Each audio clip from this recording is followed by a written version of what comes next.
Carlos Galindo, biólogo y filósofo con una amplia experiencia en investigación y conservación de la biodiversidad mexicana. Ha publicado libros sobre la mariposa monarca, el venado de la Sierra Madre, el jaguar y las salamandras.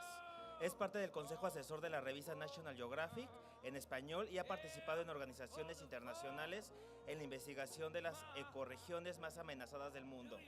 Desde hace 8 años realiza labores de difusión sobre las riquezas naturales de México y su conservación al lado de biólogos, diseñadores, comunicadores, fotógrafos y productores de video. Por favor, demos un fuerte aplauso. Bienvenido. Muchas gracias. ¿Sí me escuchan? ¿Me escuchan bien o no me escuchan? Más o menos. ¿Sí? Muchas gracias. Gracias por la invitación a la Fundación Telmex Telcel, a WWF y a la Fundación Carlos Slim. Realmente es muy interesante estar aquí con ustedes y lo que quiero presentarles es un poco de la fauna urbana. Ese es el tema que vamos a ver. Lo más interesante, creo, de la presentación es que toda la información que tiene esta presentación la saqué de mi teléfono celular y ustedes la pueden sacar de su teléfono celular porque toda esta información está disponible digitalmente y vamos a ver de dónde viene.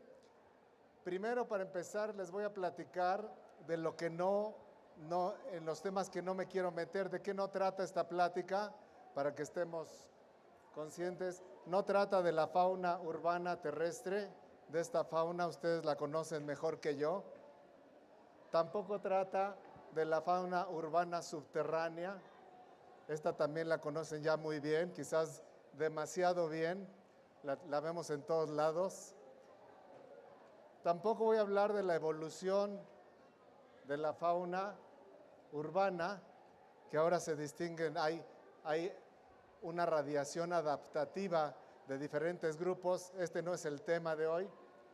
Más bien voy a hablar de los animales que viven en las ciudades, animales otros que no son ustedes, que no soy yo, que no son los seres humanos. Y para hablar de los animales tengo que hablar también de la vegetación, de las plantas, no hay que ser racistas. Entonces les voy a platicar un poco de los ecosistemas y en dónde se refugian estos animales. La primera parte les voy a dar unos conceptos y después les voy a presentar ya más íntimamente algunas de las personalidades que viven entre nosotros. Tenemos dos grupos, la fauna nativa y la no nativa. ¿Y qué es esto? Bueno, la fauna nativa son los animales que tienen miles de años viviendo en México, que tienen miles de años viviendo en la cuenca de México, aquí evolucionaron. La fauna no nativa a la cual pertenecemos nosotros, somos los que llegamos a apoderarnos de este lugar.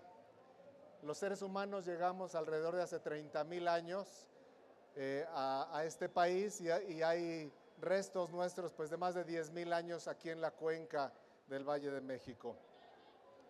Es importante conocer esta diferencia y van a ver que tiene consecuencias. La fauna nativa la podemos separar en dos grupos, la fauna endémica, que quiere decir que es fauna que solo vive en cierto lugar, y la fauna no endémica. Y algunos ejemplos que les puse, está la tarántula del Pedregal de San Ángel. Esa tarántula solamente vive en el sur de la ciudad y solamente en ciertas áreas. No hay en otro lado de México, no hay en otro lado del mundo, es una especie endémica. Cuando hablamos de especies endémicas, siempre que tenemos que hacer referencia a un área geográfica. Entonces decimos, es endémica de México, es endémica de la cuenca de México, es endémica del Distrito Federal, pero siempre hacemos referencia a su área geográfica. La otra especie es una especie nativa, es el mirlo primavera, una especie que es muy común en los parques de México, es migratoria, pero se extiende, vamos a ver más adelante, por todo el continente. Del otro lado tenemos la fauna no nativa y a esa la podemos también separar en dos grupos. La fauna exótica y la fauna exótica invasora. La fauna exótica, pues ahí estaría todo lo que nos comemos, los pollos, las vacas, los cerdos, los borregos, los chivos, todo eso es fauna que hemos traído, pero que no nos causa problema, no se convierte en un problema. Y la fauna o las mascotas, en este caso un camaleón velado. Las mascotas que los perros, los gatos, son fauna exótica. El único perro que vivía, bueno, que sobrevive en México es el xoloescuincle. Había muchas otras razas de perros mexicanos que se extinguieron gracias a los perros que llegaron de otros lados. Y tenemos la especie exótica invasora. Ahí tenemos un caso pues muy antiguo, la rata gris, la rata negra, introducidas en México desde que llegaron los españoles. Son especies asiáticas que de Asia pasaron a Europa y de Europa pasaron a este continente y siguen con nosotros tan campantes, quizás más contentas que antes. Entonces tenemos, ¿por qué es importante saber estas diferencias? Vamos a ver por qué. Porque las especies endémicas son las más frágiles. Las especies endémicas, como ya veremos al ajolote de Xochimilco o al mezclapique de Zempoala, o vamos a ver a la tarántula del Pedregal, es tan chiquita su área que si urbanizamos como lo venimos haciendo cada vez más, esas áreas podemos pues básicamente extinguirlas del planeta. Esas son las endémicas. Las no endémicas tienen mayor flexibilidad porque tienen distribuciones más amplias. Y después de este lado, las exóticas invasoras generalmente son un problema para las especies nativas. Cuando traemos una especie exótica y se nos convierte en una plaga, impacta a muchas de las especies nativas y veremos algunos ejemplos. Bueno, ese es un ejemplo de una especie endémica, ven su distribución. Estos mapas están también obtenidos de mi teléfono digital. Ahí está la distribución de esta tarántula. Vive aquí en la Ciudad de México y solamente aquí. Hay alrededor de 40 o 50 especies de tarántulas en México. México es el segundo país con mayor número de especies de tarántulas, pero esta solamente vive aquí en la cuenca de México, ahí está. En cambio, ven la distribución del mirlo primavera. Esta especie es una especie migratoria. Hay dos especies muy parecidas aquí en el Distrito Federal, pero esta se distribuye desde Oaxaca hasta Canadá. Y no todos los individuos migran. En todas las especies migratorias, algunos individuos se quedan, son residentes y no siguen la migración de los demás. Aquí tenemos ahora el caso de la rata gris. Es una rata que es no nativa, introducida hace 400, 500 años, y es un problema, es una exótica invasora, tiene impactos no solo sobre la salud, sobre la economía, sobre otras especies de ratones y ratas nativas, ¿no?, del país, y muy difícil de controlar, como ustedes se podrán imaginar. Otro caso de una especie exótica, pero en este caso no es invasora, es la del camaleón velado o de otras mascotas o animales que se venden como mascotas, que es todo un tema, qué animales realmente deberíamos de comprar o no comprar como mascotas. Este viene del esa área del Mediterráneo casi pegado a Asia y como pueden ver hay unas fotografías en el mapa en donde se ha registrado aquí en la Ciudad de México, de hecho está registrado en los viveros de Coyoacán, pero como mascota, alguien que lo llevaba a que se diera una vuelta y conociera los viveros. ¿Dónde pueden observar la fauna? Pues la pueden observar en muchos lados. Del lado derecho para ustedes, no, del lado izquierdo, pueden ver fauna en muchos lugares en cautiverio. Están los 3 zoológicos del Distrito Federal, Chapultepec, San Juan de Aragón y Los Coyotes. Está también el acuario en Bursa, ahora que tiene una gran cantidad de especies, de peces. Están las tiendas de mascotas y los mercados. Los mercados son lugares muy, muy interesantes, sobre todo aquí en el Distrito Federal, el mercado de La Viga, Pueden ahí ver pues alrededor de 400 o 480 especies de peces comestibles que viven en México. Realmente vale la pena ir solamente para que se den cuenta de la diversidad que tenemos en especies marinas en el país. Pero generalmente es más divertido ver a los animales en vida silvestre y ahí los podemos ver en bosques urbanos como Chapultepec, como Tlalpan, como Los Viveros. Los podemos ver en los parques, en los camellones y en las azoteas. Y es realmente sorprendente cuando ponemos atención la cantidad de especies que se pueden ver. Vamos a ir viendo ahora los ecosistemas de esta cuenca. Hace unos 500 años, pues esto era un lago, el lago de Texcoco, el gran lago de Texcoco. Ahí se ve el islote conocido como Tenochtitlán. Ese lago, pues lo hemos ido secando y solamente quedan algunos remanentes.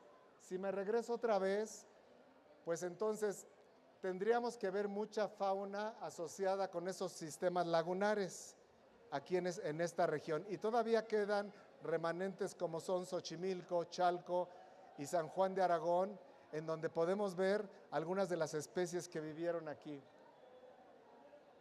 Ese es el Distrito Federal sobre la gran Ciudad de México.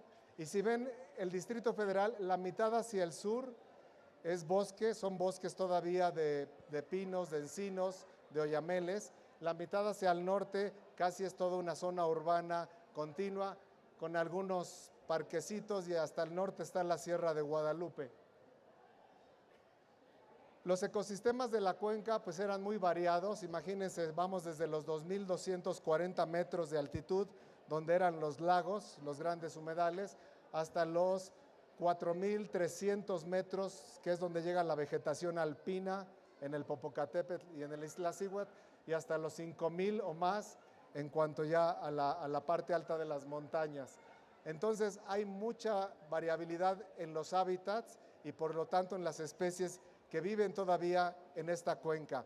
La parte norte, mucho más seca, más árida, con mezquitales, huizaches, nopales. La parte sur, con los humedales, los ahuejotes, los canales de Xochimilco, y las montañas, pues con bosques de encino, bosques de pino, bosques de oyamel. Realmente muy impresionante para los primeros pobladores que llegaron, encontrarse con esta diversidad de paisajes en un solo lugar. Bueno, actualmente los paisajes han cambiado un poquito y hay pocas áreas verdes en el Distrito Federal, a pesar de que si tomamos todo el distrito tenemos el 50% de áreas verdes, pues ese 50% está allá en las montañas, no está distribuido aquí alrededor. La próxima área verde cerca del Zócalo pues quizás es la Alameda Central, y de ahí a Chapultepec, ¿no?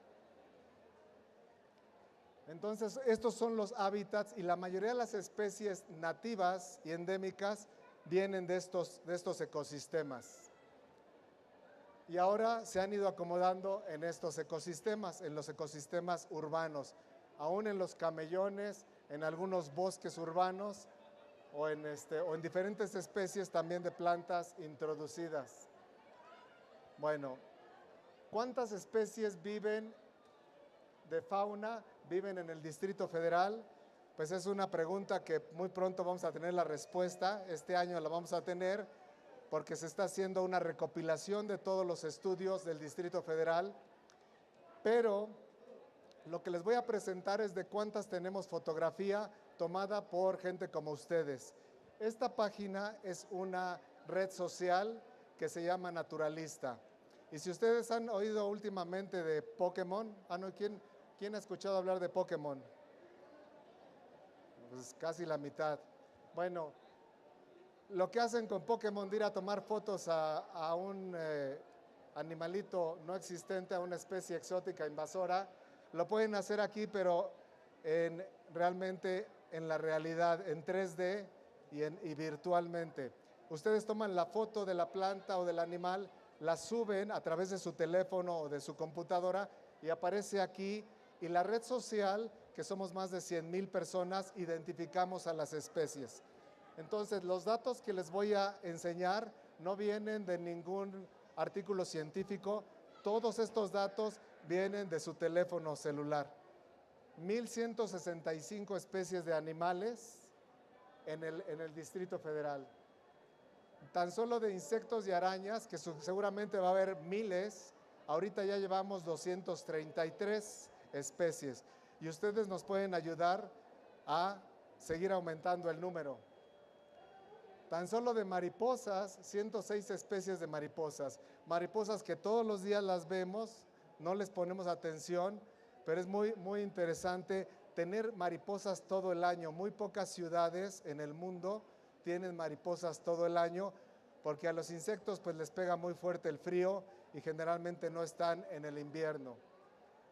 Y voy a empezar a dar ejemplos de algunos personajes conocidos y algunos no tan conocidos. Este es un personaje que a mí me gusta mucho, me atrae. Es una mariposa negra. Todos conocen las mariposas negras, todos han agarrado una escoba y le han dado hasta que la sacan de su casa, y eso sí sale viva, y eso es terrible, porque realmente la mariposa negra está más asustada de nosotros que nosotros de ella. La mariposa negra es una gran polilla. Puse la foto con flash porque realmente es preciosa. La coloración que tiene parece como si fuera un quesquemel y tiene colores iridiscentes que se reflejan. Lo que pasa es que siempre la vemos como la foto de arriba, toda bien oscura. ¿Por qué? ¿Por qué se meten a las casas y no nos dejan vivir tranquilos en nuestro hábitat? Porque son mariposas o polillas que utilizan cuevas. Entonces, cuando llegan a la Ciudad de México y llegan ahorita en estos meses, ahí pueden ver la distribución. Son mariposas migratorias o polillas migratorias que llegan en la época de lluvias y es cuando ahorita empiezan a aparecer. Hay que tratarlas con respeto, no hay que agarrar la escoba, no les va a hacer nada, no las va a ver feo, no hace nada. Hay muchas supersticiones, tanto buenas como malas. No se van a morir, y si se mueren es que ya les tocaba, no hay de otra. Bueno, ahí está la distribución, y esa distribución la pueden ver mes con mes, cómo va bajando la mariposa. Todavía no sabemos mucho de esa migración, sabemos mucho menos de esta migración que la de la mariposa monarca. ¿Por qué? Porque es una mariposa nocturna, porque todos estamos espantados y no queremos trabajar con ella. Pero muy interesante que a través de ciencia ciudadana, a través de gente como ustedes que toman las fotos en lugar de apachurrar a la mariposa, estamos documentando este fenómeno. Hay otras mariposas en la ciudad. La mariposa amarilla con negro se llama la llamadora. Es de las pocas mariposas que todavía tienen un nombre común. Se conoce desde la época prehispánica como Xochiquetzal, Papalotl, y es muy común en la Ciudad de México. Todos los días pueden ver una. Es una mariposa que pone sus huevecillos en los fresnos y por eso hay tantas en la ciudad. Y la oruga que ven acá es de la polilla cuatro espejos, pero hay una gran variedad de mariposas de muchas familias que poco a poco, observándolas, pueden ir reconociéndolas. Libélulas, tenemos ahorita 13 especies fotografiadas. Las libélulas también pues tienen el problema de que son insectos que están asociados a los humedales. Entonces, si no hay charcos, lagos, pues no hay libélulas. Pero también de manera muy interesante, recientemente se está documentando que hay varias especies de libélulas que tienen una migración continental. Pasan por Veracruz como 8 o 10 especies en una migración que todavía no sabemos nada y que nos pueden ayudar fotografiándolas a ir conociendo cuándo salen, cuándo pasan, a dónde van, cuándo regresan.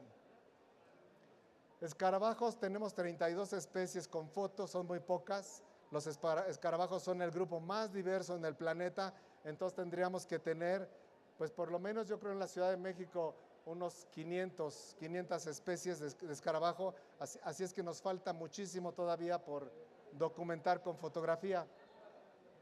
Alacranes y arañas, también la mayoría de ellas no son venenosas, tenemos ahorita 27 especies. Sí tenemos ya documentado en el Distrito Federal a la araña violinista, que es bastante pues esa sí tiene una toxina muy fuerte. Pero por ejemplo, las 2 especies de alacranes de la Ciudad de México no tienen problema para la salud, o sea, les pueden picar y les va a pasar como si les picó una abeja. Las 2 especies que están aquí no son realmente venenosas. Si se van a la cuenca del río, ¿cómo se llama? Acá en Cuernavaca, si se van un poco más, ya bajan de 2000 metros, entonces vienen las especies más pequeñas, que sí son mucho más venenosas que las 2 que tenemos aquí. Así es que tampoco deberíamos estar apachurrando alacranes cuando se encuentren a uno.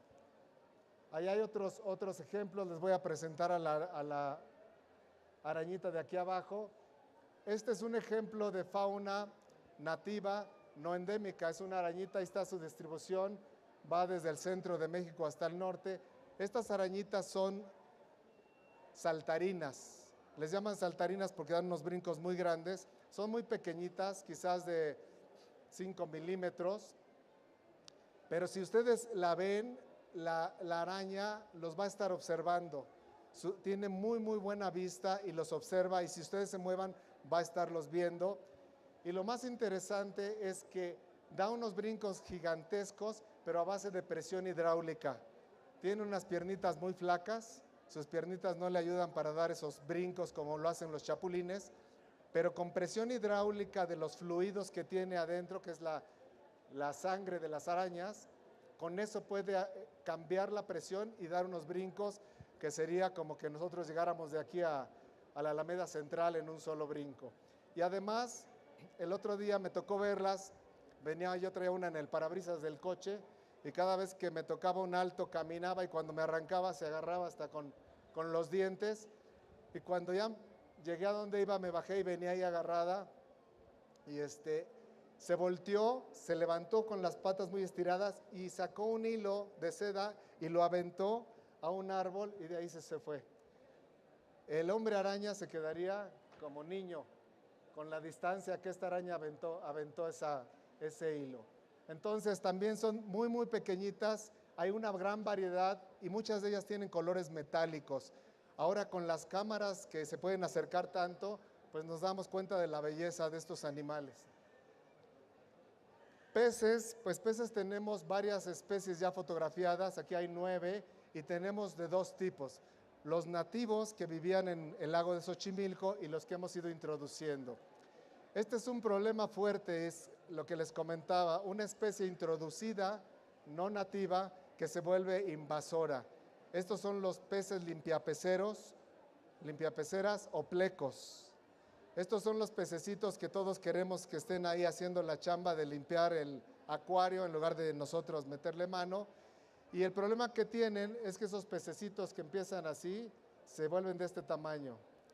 Actualmente México está invadido por gente que tiene acuarios y que suelta estos peces a las lagunas, a los ríos, y estos peces la gente no se los come, se llaman plecos porque están llenos de plecas, de una coraza, tiene unas pinas grandes y modifican mucho el ambiente, acaban con todo, así como limpian su acuario, así están limpiando nuestros ríos. Son un problema muy grande que viene pues de los acuarios, básicamente de los acuarios de mascotas.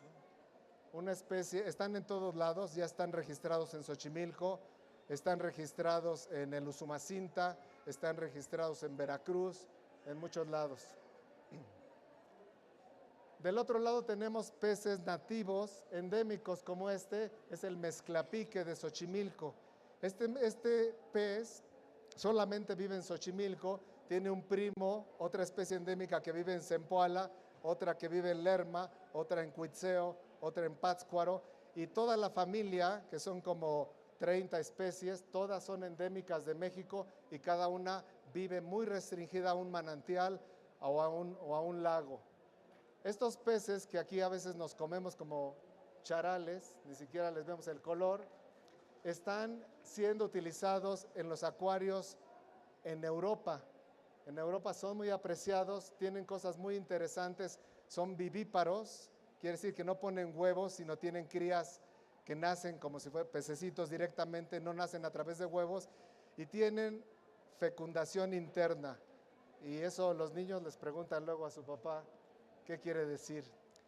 Son de los pocos peces que tienen fecundación interna. Anfibios tenemos como 11 especies.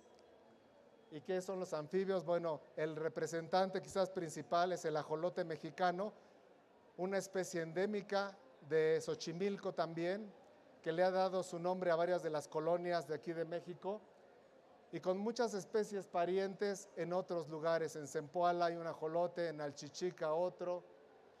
Esta ranita también endémica del Pedregal, la ranita fisgona del Pedregal. Imagínense si solamente vive en el Pedregal de San Ángel, ¿de qué tamaño es su hábitat actualmente? Pues es cada vez más pequeño, ¿no? Entonces son especies que están en peligro de extinción porque hemos ido cambiando los lugares donde viven. Reptiles, tenemos fotografiadas 20 especies. Aquí les presento a las dos más comunes del Distrito Federal. La más chiquita es la que ven en los camellones, es una lagartija espinosa del mezquite, y la otra, que es más colorida, está más hacia las zonas de bosques del Pedregal. Vean nada más los colores, es un macho presumiendo ahí sus colores, buscando novia. Estas dos especies también son vivíparas, no ponen huevos, sino tienen crías que nacen vivas y están pues distribuidas, han podido permanecer, a diferencia de muchas otras especies, conviviendo en zonas muy modificadas.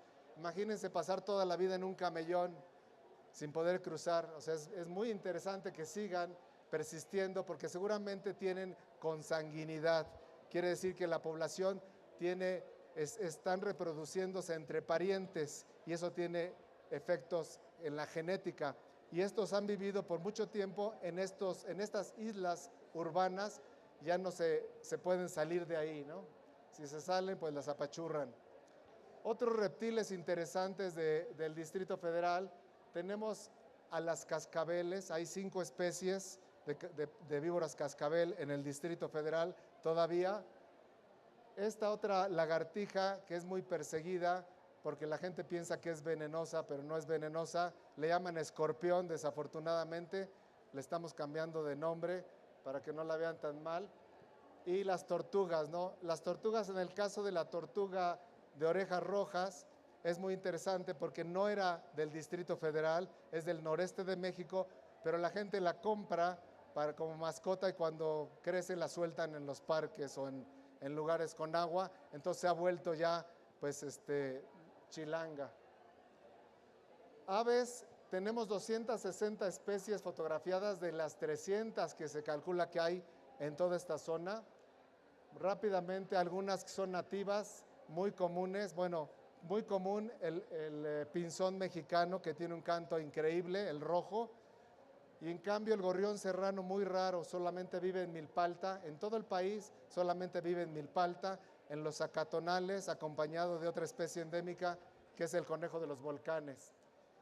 Y por el contrario, una especie introducida aquí en México y en todo Norteamérica es el gorrión europeo. Este gorrión fue traído de Europa, de Inglaterra, al Norteamérica por los ingleses y desde entonces pues se ha ido apoderando de gran parte de las zonas urbanas. Este gorrión, así de tan simpático como se ve, busca nidos de otras especies, tira a los pollos del nido y se queda con esos nidos. Entonces, es el impacto que una especie introducida tiene en las especies nativas.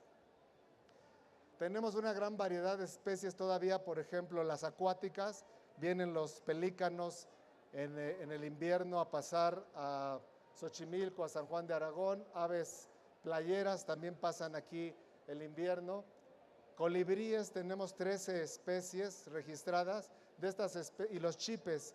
Estos chipes son migratorios, entonces la mayoría van a ver que tienen ahí, solamente se ven en el invierno, empiezan a llegar en octubre, noviembre y se regresan en marzo al norte de Estados Unidos y Canadá. Son muy bonitos, muy chiquitos, son difíciles de ver, se mueven mucho, pero hay gente que les está tomando fotos constantemente, una gran variedad de chipes. Finalmente, los mamíferos, hay muchísimo más que 25 especies, porque aquí no hemos tenido tantas fotos de murciélagos o de ratones, pero entre los mamíferos, además de nosotros, están algunos muy interesantes. El gato que está en el centro es el gato montés o lince, que todavía habita en la serranía del Ajusco. Tenemos la comadreja también, un mamífero carnívoro muy interesante, y otros que ven ahí, varios murciélagos que viven en la ciudad, se alimentan de insectos o de néctar. Y bueno, por supuesto, las ardillas que vemos todos los días, las dos son nativas. La ardilla roja o de panza roja que vemos en los árboles por toda la ciudad, que se ha vuelto mucho más abundante que antes no era tan abundante, y la ardilla o ardillón terrestre, que más bien está en las zonas rocosas, más hacia el Pedregal. Estas dos ardillas que se ven muy simpáticas, además de alimentarse de semillas, de bellotas y de los brotes de las plantas, si se encuentran un nido de pájaros, se desayunan a los pollos, se desayunan a los huevos, las dos. Y el ardillón, que están muy bien estudiadas porque son de hábitos diurnos, están activas todo el día, entonces están muy bien estudiadas. El ardillón es un ardillón social, vive en grupos, mientras que la ardilla de árbol es territorial. La ardilla de árbol hace un ruido, si la han escuchado, pero para marcar territorio. Y el ardillón hace un ruido que es una llamada de alarma. Cuando ve un depredador, llama, hace un ruido para que sus hijos, porque generalmente son las hembras las que dan la llamada, sus hijos se esconden para que no se los coma un depredador. Bueno, finalmente quise incluir al cacomistle, es una especie realmente muy bonita, muy carismática, que cada vez la estamos registrando más adentro de la Ciudad de México. Está por Xochimilco, por el Pedregal, por Azcapotzalco, pero ya hay registros muy interesantes en Tlalpan, en lugares que están bastante alejados de las zonas de bosques, ¿no? Un cacomistle, de ahí viene el nombre de caco, ¿no? Porque se roban a las gallinas, es pariente del mapache.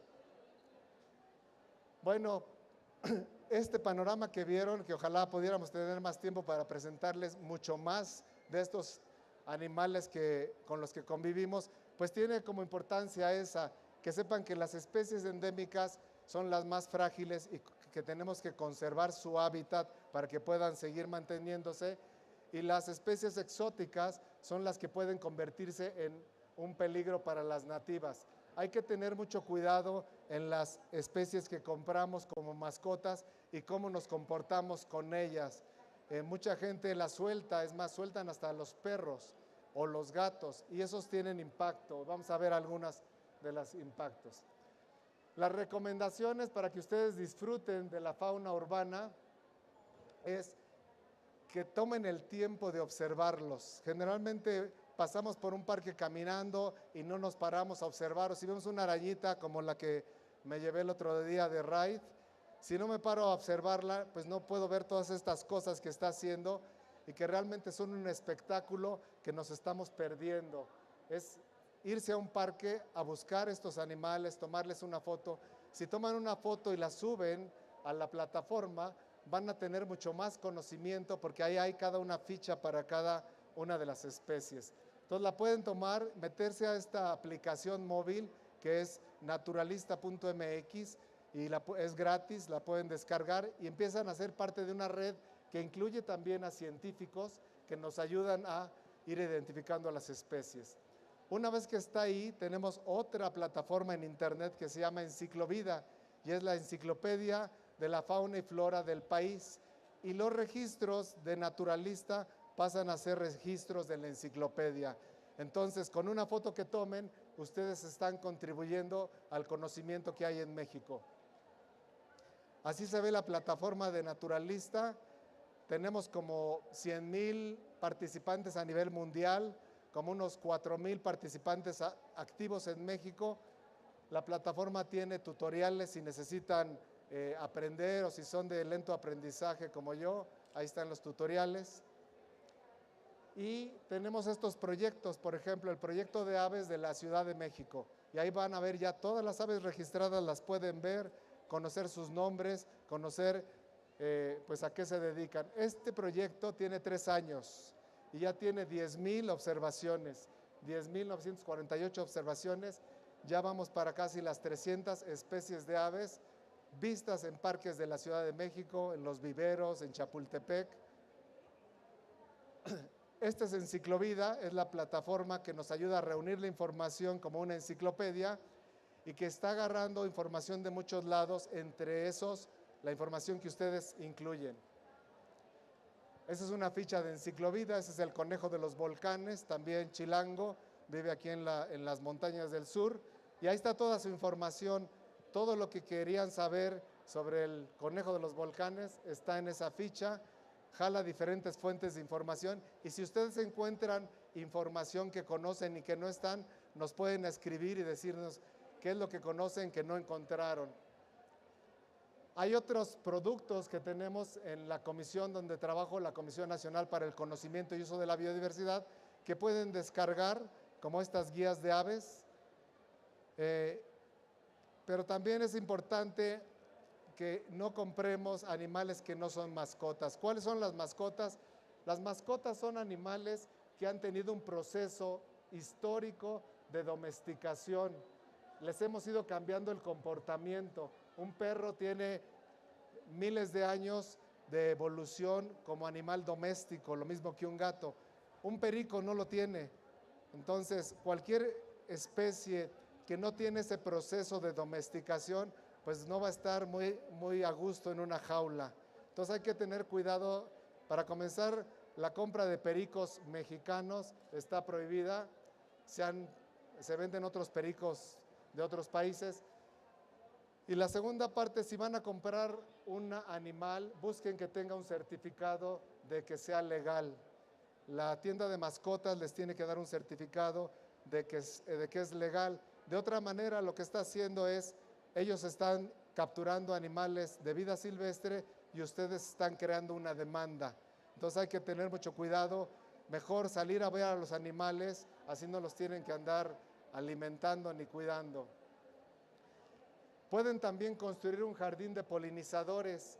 Tenemos un sitio en internet en donde pueden seleccionar plantas nativas de México que atraen a polinizadores como abejas, mariposas, murciélagos, pájaros, y en su jardín o en su ventana o en el huerto de la escuela pueden incluir algunas de estas especies que van a atraer a esos animales. Y además es importante porque muchos de los polinizadores están teniendo problemas por la gran cantidad de herbicidas e insecticidas que utilizamos. Entonces ayudarles de esta manera pues es muy bueno. Y la otra es, si tienen mascotas como estas, no dejen que el animal se salga a destruir a la fauna silvestre, ¿no? El perro no es de aquí, el perro está en las Galápagos y se está comiendo una iguana de las Galápagos. El impacto de los animales domésticos en las ciudades, en ratones, en pájaros, en musarañas, es gigantesco, no se lo imaginan. Generalmente a los gatos, en los países donde tienen más cuidado, les ponen una campanita para que la campana asuste a las presas y no ande matando animales. Y bueno, pues para terminar los dejo con una frase de Rousseau que dice: hay un libro abierto siempre para todos los ojos, la naturaleza. Muchas gracias y con gusto si tienen preguntas, pues aquí estamos para responderlas. Muchas gracias, Carlos. ¿Tienen preguntas? ¿Dudas? A ver, vamos a empezar por acá, Carlos, ahí. ¿Te puedes poner de pie, por favor? Sí, claro. Me llamo Héctor Rangel. 2 preguntas. Una, ¿qué se está haciendo para la desaparición de las abejas? Y otra, también con el ajolote, ya que está en peligro de extinción. Esas son las preguntas. Mira, para la desaparición de las abejas, yo pensaría más, bueno, las abejas son una preocupación grande porque polinizan muchos cultivos, ¿no? Entonces tiene una importancia económica muy grande. Pero si nos vamos al esquema que les puse, la abeja europea es una especie introducida. Es una especie introducida de la cual nos beneficiamos, que seguramente tiene un impacto negativo en las especies nativas. Aquí en México todavía tenemos especies de abejas sin aguijón, como las meliponas, las trigonas, que polinizaban y todavía producen, ¿no? Pero bueno, dejando eso aparte, hay todo un programa que se inicia con la preocupación de la pérdida de polinizadores, pero también con la disminución de las poblaciones de la mariposa monarca. Si han escuchado en las noticias, la mariposa monarca ha ido disminuyendo paulatinamente en los últimos 15 años. Los últimos 10, estamos bastante seguros de que se debe a la utilización de herbicidas e insecticidas. Hay programas de gobierno que trabajan en eso, pero una de las cosas que nosotros como ciudadanos tendríamos que estar haciendo es bajándole la demanda de productos agrícolas que utilizan herbicidas e insecticidas. Es un tema realmente del cual no hay mucha información disponible, pero las enfermedades que están causando los herbicidas e insecticidas cada vez son más fuertes en muchos lugares, más con la introducción de organismos genéticamente modificados que utilizan herbicidas especiales. Eso está trayendo problemas no solo a los ecosistemas, sino a nuestra salud. Entonces, si queremos hacer nosotros algo por las abejas, lo primero sería dejar de consumir productos que utilizan este tipo de toxinas, ¿no? de cosas tóxicas, ¿sí? Y sobre el ajolote de Xochimilco, el ajolote de Xochimilco tiene una serie de problemas fuertes. Primero, redujimos el lago de Texcoco a dejarle un pedacito. Ese pedacito está contaminado. Hay especies introducidas de peces, hay como 5 especies introducidas de peces que se lo comen. Hay y sin embargo se están haciendo cosas. Hay 2 o 3 proyectos, uno de la UNAM, uno de la UAM, que están trabajando en la recuperación. Pero para recuperar una especie como el ajolote que está en peligro de extinción y que está disminuyendo, lo que tenemos que hacer es quitarle las presiones que causan la disminución. ¿Qué tendríamos que hacer? Pues tendríamos que dejar de contaminar Xochimilco, tendríamos que sacar a las especies de peces que no son de ahí, lo cual se puede hacer y se está haciendo en algunos lugares. Recientemente en el Chapultepec de Cuernavaca se puede hacer con una cosa que se llama pesca eléctrica. Cuando los ríos son someros, uno se mete al río con electricidad de una batería y electrocuta sin matar a todos los peces. Y de ahí uno puede sacar a los que no quiere y regresar a los que quiere. Eso lo acaban de hacer en Chapultepec de Cuernavaca y reemplazaron una especie exótica con una especie nativa endémica. Entonces sí se puede hacer, no necesariamente lo va a hacer el gobierno o no necesariamente lo va a hacer una organización de conservación, nos tenemos que involucrar todos. Hay casos donde una sola persona ha salvado especies en peligro de extinción. No fue el gobierno del país, no fue la organización, fueron personas comprometidas que quieren resolver estos problemas. ¿Sí? Gracias. Aquí tenemos otra de este lado.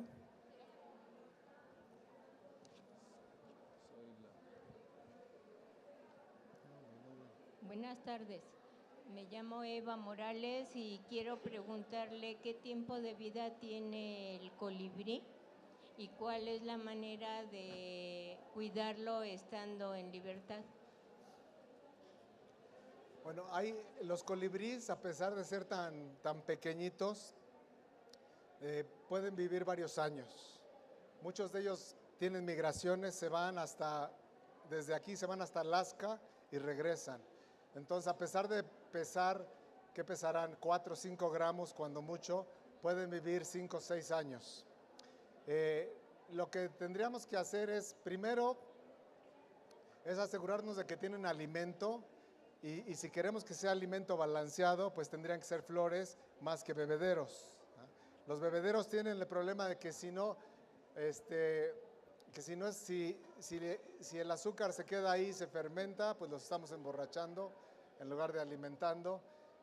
No es azúcar que nosotros ponemos, es azúcar generalmente refinada, no es tan buena como la de las flores. Entonces, una propuesta sería hacer un jardín de polinizadores. nuestros parques en la Ciudad de México tienen muy pocas flores. Realmente, a mí que me gusta ir a tomar fotos de mariposas, pues ya sé en qué parques hay mariposas, porque son los que tienen flores, y no hay muchas. Y sin embargo, México, pues es el centro de domesticación de la dalia, de la nochebuena, del cempasúchil. Son plantas que aquí se originaron. Tenemos una diversidad gigantesca y lo que tenemos que hacer es sembrar más plantas con flores, como la lantana cámara, esas 5 negritos, que alimentan a estas especies. La otra es tener cuidado, bueno, por ejemplo, las ardillas se comen a los nidos, a los huevos de los nidos de colibrí y de otras aves. Los gatos también hay que tener mucho cuidado. Generalmente los colibríes, y pueden verlo en las fotos que se están tomando, ponen sus nidos en lugares que están en ramas muy delgaditas, precisamente para que no se acerquen los depredadores, ¿no? Lo principal sería empezar a crear más, ahora que están de moda las azoteas verdes, que esas azoteas verdes tengan plantas nativas, originarias de México, de bajo mantenimiento, que pueden ser los magueyes, las conchitas y los nopales o los cactos, y alimentar de esa manera a los colibríes. Okay, tenemos otra pregunta por Twitter que la tenemos, que es: ¿cómo puede ayudar la tecnología a conservar especies de la ciudad? Ah, qué buena pregunta. Pues precisamente una de las maneras que la tecnología está ayudando es a través de la red social de Naturalista. Lo que está sucediendo es que si ustedes tuvieran que contratar a un biólogo para que hiciera un estudio de los animales de la ciudad, pues no lo podrían pagar porque les saldría muy caro, somos muy caros los biólogos.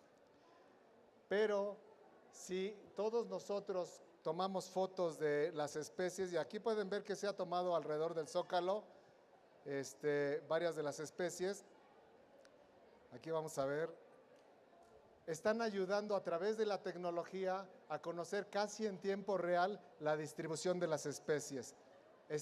Esto se utiliza y se está utilizando como una alerta temprana de especies invasoras. Estamos viendo por dónde van entrando las especies invasoras y en México tenemos como 1000 especies invasoras.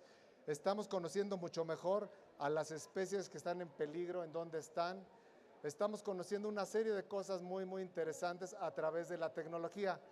La tecnología también estamos ya haciendo pruebas para que haya reconocimiento automático de las especies a través de las fotos.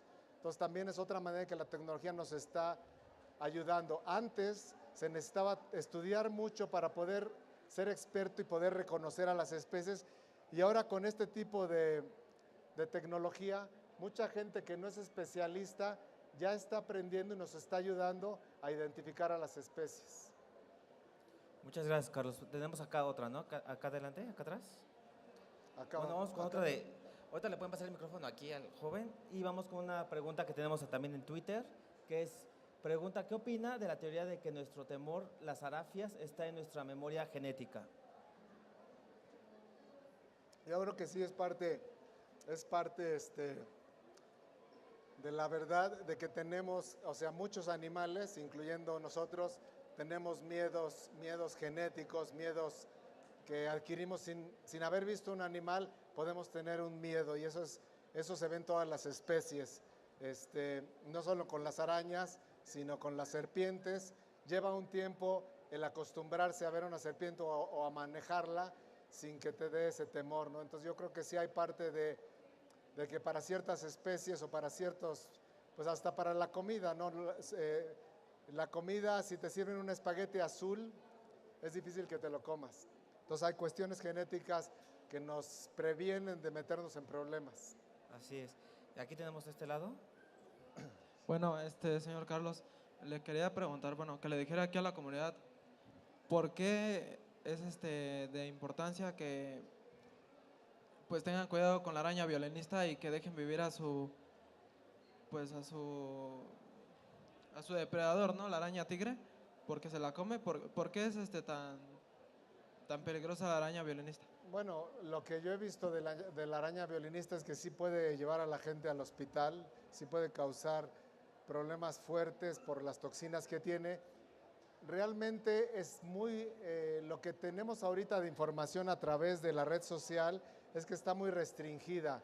No es una araña que esté por todos lados. De hecho, si ustedes quieren saber dónde está la araña violinista, no se los voy a decir, tienen que entrar a la red naturalista y buscar araña violinista y van a saber en el Distrito Federal dónde ha habido los 5 avistamientos de esa araña. Muy restringida en la ciudad, no se la van a encontrar en cualquier lado. Pero precisamente, como dice, ¿cómo controlamos a la araña violinista? Pues dejando a sus depredadores que convivan con ella y que la mantengan en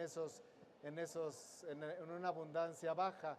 Si empezamos a matar a los depredadores, pues tenemos problemas porque empezamos a crear poblaciones más altas, ¿no?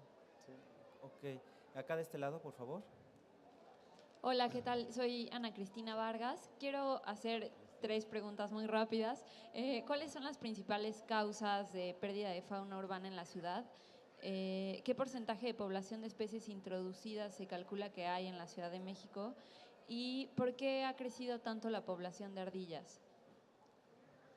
Bueno, la primera, ¿cuáles son las principales causas? La primera es la destrucción del hábitat.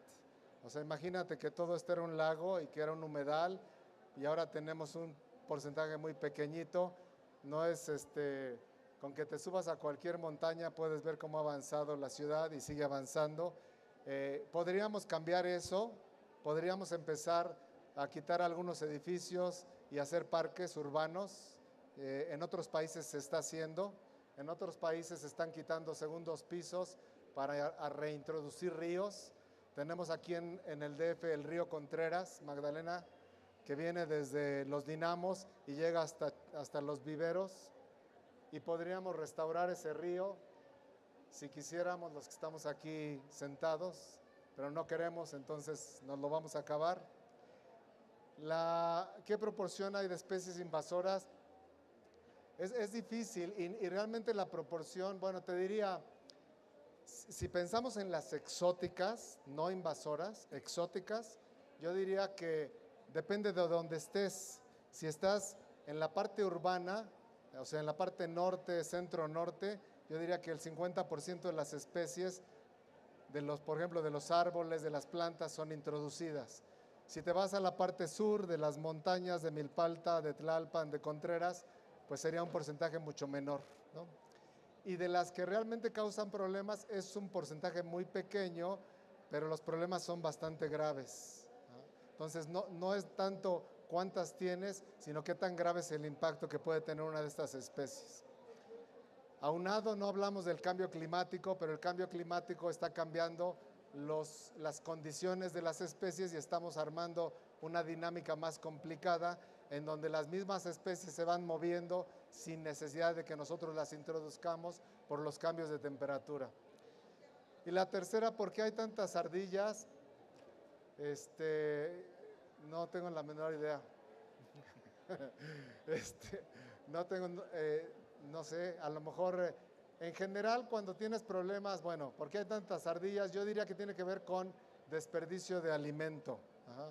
El mismo caso que las ratas. ¿Por qué hay tantas ratas? Porque tienen de qué alimentarse. Si fuéramos más cuidadosos y quitáramos el abastecimiento de alimento, podríamos controlar esas poblaciones. Ahora, aquí en la Ciudad de México tienen pocos depredadores. Hay unas aguilillas que sí se las comen a las ardillas, pero son pocos. Entonces, son especies que se han ido adaptando. El mismo caso es de los zanates, ¿no? Los zanates es una especie nativa, pero que se está comportando como una especie nativa invasora. Es un caso medio extraño. Son especies que se ven favorecidas por nuestras actividades y muchos con la cantidad de basura que nosotros producimos y con ambientes que ellos van colonizando. Ok, tenemos otra por acá, por favor. Sí, buenas tardes, doctor. Mi pregunta es la siguiente, mire, yo soy vecino aquí de Coajimalpa, aquí por el área de Monte de las Cruces. Ahí vivo en un terreno, doctor, que tiene como 2,000 metros cuadrados, está arbolado. Entonces, ahorita que me he dedicado a podar el pasto, a la hora de estar con la máquina cortando, he encontrado nidos de pajaritos ahí. No sé si se han caído o he visto que las aves entran ahí. Entonces lo que yo he hecho es recogerlos, meterlos en una jaulita, ponerlos por ahí, pero ya no vuelve yo pienso que es la mamá, la pajarita, ¿no? Entonces ahí se han quedado. Quiero preguntarle a usted qué podría recomendarme hacer en este caso. Pues podría dejar de cortar el pasto. Es que varias especies, sobre todo de gorriones, anidan en el suelo. De hecho, las gallinitas de monte, las gallinas de monte, que son una especie muy, muy bonita, anidan en el suelo. Y generalmente anidan precisamente abajo de los zacates. Entonces, pues una recomendación sería, es muy bonito tener jardines naturales. A veces nos parecen desarreglados, pero si dejamos que el jardín vaya creciendo solo y no tenerlo tan a la inglesa que les gusta cortar hasta el último hojita. Y de esa manera estamos proporcionando refugio para especies que anidan abajo de los pastos. Si les puede tomar una foto y la sube a Naturalista, inmediatamente le van a decir que es. Con las aves, en 5 minutos la gente les dice qué es la especie. Sí. Okay. Bueno, vamos a terminar la sesión de preguntas y respuestas. Como ven, es muy interesante tener una aplicación desde la palma de nuestra mano, que es el celular, para poder dar esta información y ir creciendo y ir cuidando nuestro medio ambiente, ¿no, Carlos? Así es, toda la información que les dimos, toda está en su teléfono celular. Entren a Naturalista o en Ciclovida y tienen mucho más de lo que les dijimos. O sea, realmente estamos en un cambio muy fuerte en donde si ustedes quieren educarse solos, sin necesidad de maestros, lo pueden hacer. Ahí están las herramientas, utilícenlas, conozcan realmente lo que tenemos. Vivimos en un país privilegiado por la cantidad de especies que tenemos y muchas veces no les hacemos caso. Una última anécdota les voy a decir. Hace un año vino gente de Bélgica a la CONABIO, a la Comisión Nacional. Vino una familia que era una mexicana casada con un belga y sus 3 niños. Y conocían a la CONABIO desde Bélgica y conocían que teníamos muchos materiales para niños y querían ver qué teníamos de libros y de cosas que se podrían llevar. Y me platicaron que en Bélgica, cuando una persona ve un pájaro que no es muy común, les habla a los demás por teléfono y se salen todos a buscar al pájaro para tenerlo en su lista de que lo vieron. Dije, oye, esa gente está pues realmente muy comprometida con el ambiente. Cuando me metí a ver dónde vivían a través de las imágenes de satélite de Google Earth, pues vi que realmente el área en que vivían no tiene bosques, no tiene pastizales, no tiene áreas naturales, es todo urbanizado y todo cultivo. Entonces empiezan a apreciar lo poco que tienen. Y nosotros que tenemos 300 especies de aves a nuestro alrededor, ni siquiera les hacemos caso. Entonces, ojalá que no nos pase eso, que ya cuando no tengamos, corramos a ver al gorrión inglés, porque es el último que queda. Gracias. Así es, pues a cuidar el medio ambiente. Y un aplauso, por favor, para el doctor Carlos Galindo. Y bueno, para felicitar, ¿alguien quiere un smartphone? A ver, ¿no se escucha? ¿Alguien quiere un smartphone? Bueno, pues para regalarlo, ahorita el doctor Galindo les va a hacer una pregunta. Vamos a hacerla de la siguiente manera. Hacen la pregunta, levantan la mano y hasta que les demos la palabra, contestan. ¿Están de acuerdo? Ok, todos tuyos, doctor. Les voy a hacer una pregunta que yo solo sé la respuesta para que el smartphone se venga para acá. ¿Cuál es el nombre común, no el científico? ¿Cuál es el nombre común del pez endémico de Xochimilco? Órale. ¿Cuál? ¿El del suéter? ¿Pero qué color es? Hasta allá atrás, hasta allá atrás. Pez endémico. Aquí, exactamente, el que tiene camisa azul, si no me equivoco, ¿no? Ahí sí es, él. Hasta allá atrás. ¿Va a llevar el micrófono? Ahí va. ¿Ajolote? No. El siguiente Pez, falta, ¿no? pez es distinto que anfibio. Así es, vamos a darle la oportunidad a otro. Aquí al de rojo. Al de rojo que está atrás de ti. Él. Hola, ¿qué tal? ¿Es la carpa? 0. No, a ver, Next. uno más y no cambiamos pregunta. Vámonos hasta el que está hasta allá atrás, en la esquina. Atrás, la última mano que veo levantada, aquí hasta atrás. Exactamente, ahorita, ahí va el micrófono. Ahí va el micrófono. Se va acercando, más acá atrás, no, acá. Ahí, exactamente. ¿Charal? No, a ver, doctor, Yo te- diles yo la, te- la respuesta. Yo tengo otra idea. Mejor que se vayan a estudiar y que regresen mañana. ¿Quieres que les dé la A ver, respuesta? escoge a otro, Carlos. A ver a ver si la saben. No más. Que le pasen el micrófono para que se oiga, por favor.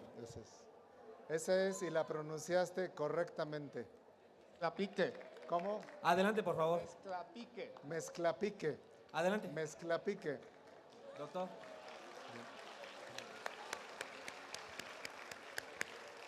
Gracias.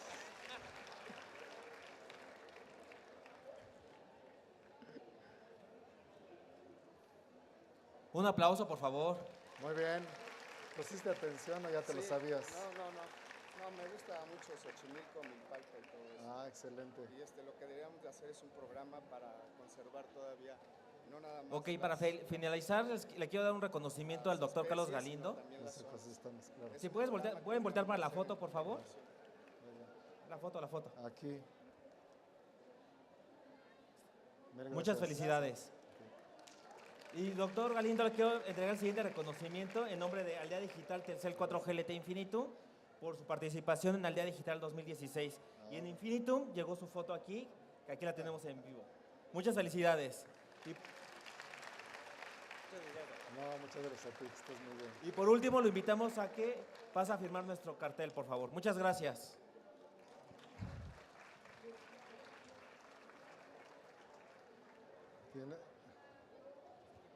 ¿Tienes? Aquí está. A donde tú no se guste. Arriba de Carlos Slim. This old town don't smell too pretty, and I can feel the warning signs.